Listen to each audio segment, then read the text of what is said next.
Hi, this is Eric Wookie, and I just want to get some information out to the facility directors so it can then be pushed down to all the docs. And this topic is EMS transports into the hospital satellite EDs. So we learned about this just late last week, I think at the same time that it got announced to the three facilities that are the pilot piece of this. And so we've started to hear from a lot of people with concerns and questions, and I imagine probably filling in details, in an information vacuum, people always kind of assume the worst. So we reached out to Dr. Tiffany. I've been talking to him several times over the last few days and over the weekend. And just so you kind of know what happened, well, AIMS, with all this COVID stuff that's going on, is really pushing for citywide readiness and what to do for overflow. And so this was one of these things that was going to be coming, whether people wanted to or not. And so the thought from Dr. Tiffany is, let's try and put some parameters around this to make it more workable for us. Things are moving very quickly, obviously, and so there wasn't a lot of lead time apparently given to the doctors. So some of the draft pieces that Dr. Tiffany's put together on what are the criteria for transports via EMS to a hospital satellite ID, and again, just piloting three right now, is this would not include any specialty care patients. So this would not include STEMIs, CVAs, or traumas. Transports would not be current or impending cardiac or respiratory arrest patients.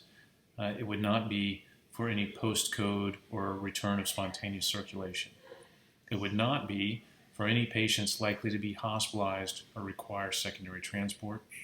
It would not be for any patient that likely needed emergent surgery or immediate ortho eval, for example, an open fracture or something that needed immediate orthopedic correction. It would not be for any third trimester OB patients. It would not be for any pediatric patient less than 2 years old. And it would not be any patient that was felt to be a danger to themselves or for others.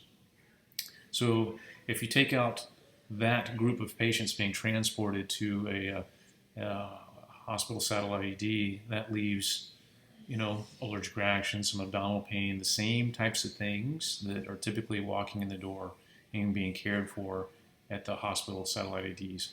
Obviously, this will be something that we watch closely and make sure that if different groups of patients are coming in, what types of, what's happening, why is it transporting, do we have the support, materials, staffing, et cetera, to handle that?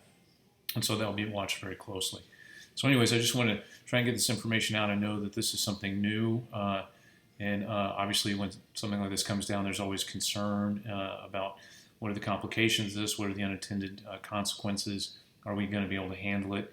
And again, COVID is changing our lives dramatically at all levels.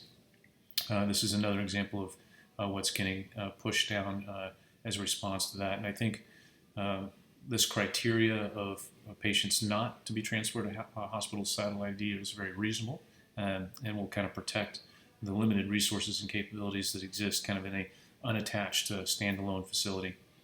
So anyways, if you have any questions from the docs, please reach up to your FMDs, and if the FMDs have questions, please feel free to reach up to myself or Dr. Tiffany, and we'll try and get information out as much as possible. Thanks, and stay safe.